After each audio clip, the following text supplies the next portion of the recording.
తెలిసిన అమ్మాయి అంత మాకు తెలుసు.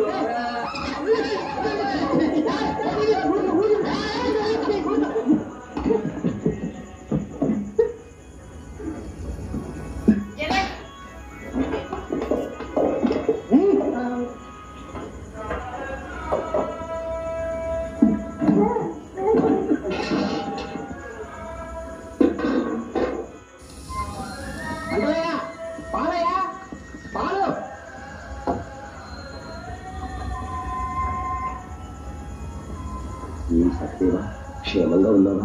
క్షేమంగానే ఉన్నాను. మరి నకులుడు? నకులుడు అక్షశాలలో సుఖంగా ఉన్నాడు. పాలు తీసుకుని బిందేవయ్యా, పోవాలా?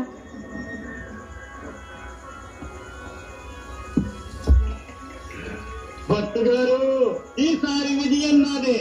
లేదు మహారాజా, విజయము నాదే. ఎవరిదో చూస్తారుగా, ముందు వెళ్ళండి వెళ్ళండి.